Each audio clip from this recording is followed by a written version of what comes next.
जय श्री कृष्ण, राधे राधे। श्री कृष्ण की अद्भुत लीलाएं हैं और श्री कृष्ण सच में अपने आप में अति प्रिय हैं। अपने आप में ही नहीं बल्कि जन जन के लिए वो अति प्रिय हैं। उनकी हर एक जो कर्म है वो लिमिट को पार किए हैं, हर सीमाओं को उन्होंने तोड़ा है और फिर भी जीवन को काफ़ी अच्छे तरीके से संजोया है, जो कि एक नॉर्मल इंसान के लिए प्रेम, सौभाग्य, सौहार्द, कर्म के प्रति अग्रसर होना।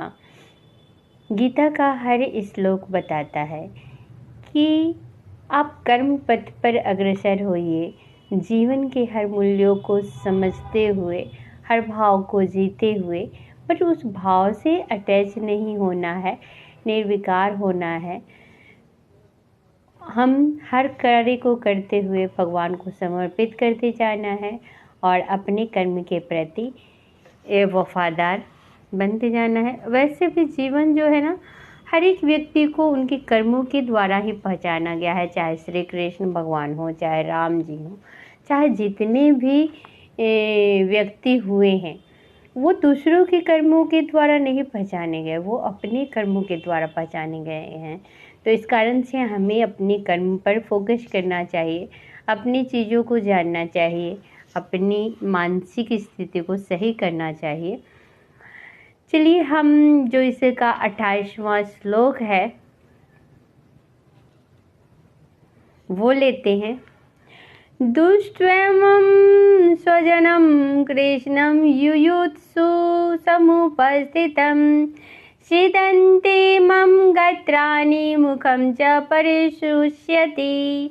अर्थात अर्जुन ने कहा, हे कृष्ण, इस प्रकार युद्ध की इच्छा रखने वाले अपने मित्रों तथा संबंधियों को अपने समक्ष उपस्थित देखकर मेरे शरीर के अंग काँप रहे हैं और मेरा मुंह सूख रहा है। अर्थात भक्ति से युक्त मनुष्य में वे सारे सद्गुण रहते हैं जो सत्पुरुषों या देवताओं में पाए जाते हैं, जबकि अभक्त अपनी शिक्षा या संस्कृति के द्वारा भौतिक योग्यताओं में चाहे कितना भी उन्नत क्यों न हो, इन ईश्वरीय गुणों से विहीन होता है। अतः स्वजनों, मित्रों और संबंधियों को युद्ध भूमि में देखते ही अर्जुन इन सबों के लिए करुणा से अभिभूत हो गया, जिन्होंने परस्पर युद्ध करने का निश्चय किया था। जहाँ तक उसके अपने सैनिक का संबंध था, वह उनके प्रति प्रारब्ध से दयालु था, किंतु विपक्षी दल के सैनिकों की आसन्न मृत्यु को देखकर वह उन पर भी दया का अनुभव कर रहा था। और जब वह इस प्रकार सोच रहा था तो उसके अंगों में कंपन होने लगा था।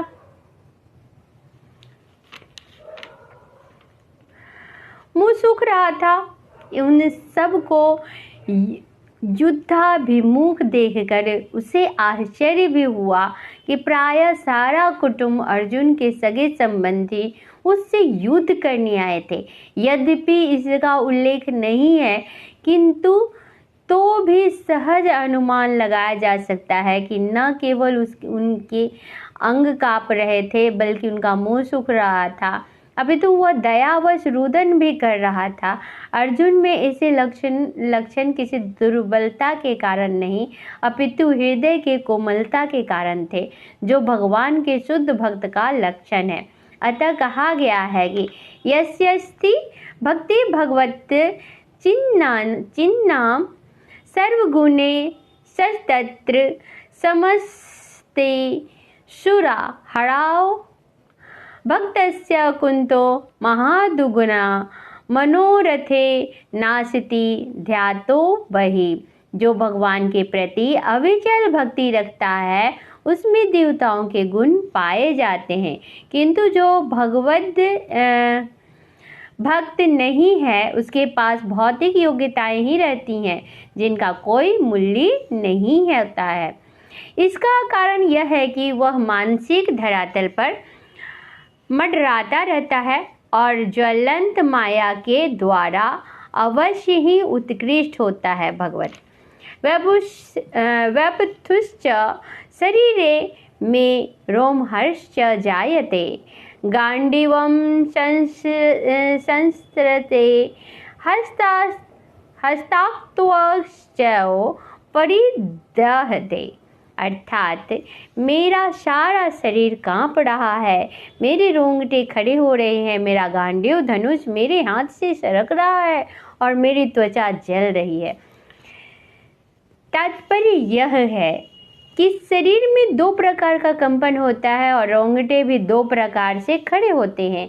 ऐसा या तो आध्यात्मिक परमानंद समय या भौतिक परिस्थितियों में आध्यात्मिक भाव उत्पन्न होने पर होता है।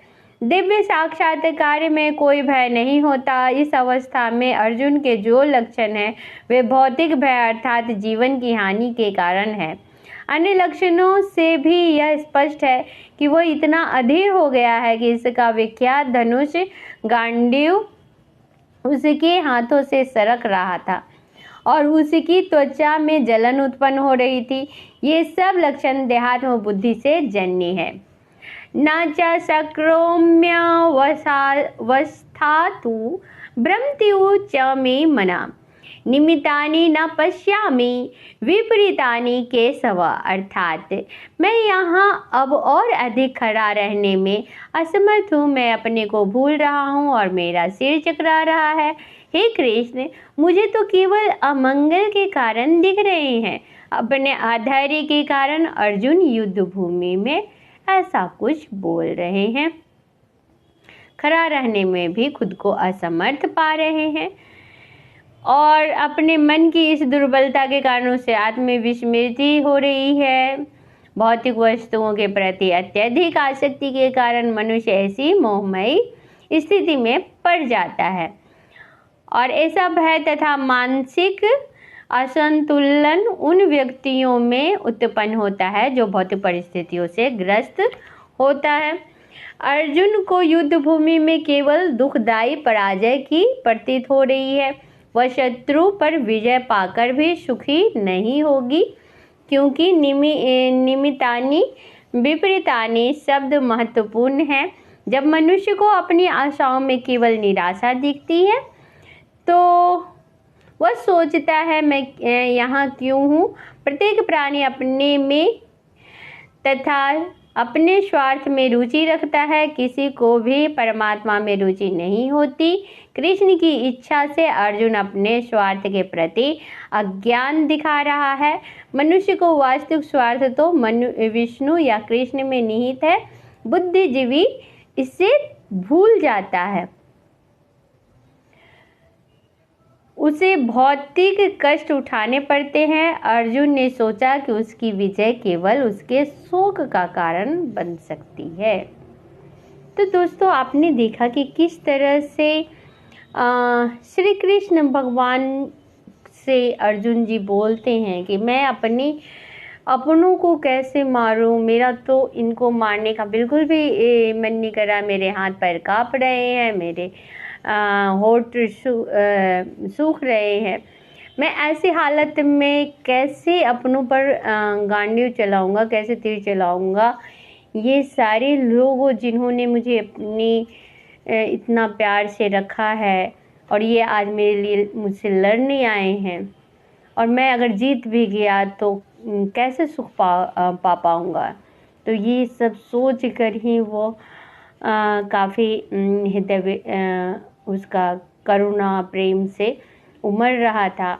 ऐसे में श्री कृष्ण भगवान से वह कई तरह के सवाल पूछता है और उस सवाल का ही श्री कृष्ण भगवान उसे समझाते हैं और इस युद्ध के लिए तैयार करते हैं, क्योंकि वो अपने भक्तों को कायर के रूप में कैसे देख सकते थे। तो इसी के साथ बोलिए जय श्री कृष्ण, राधे राधे।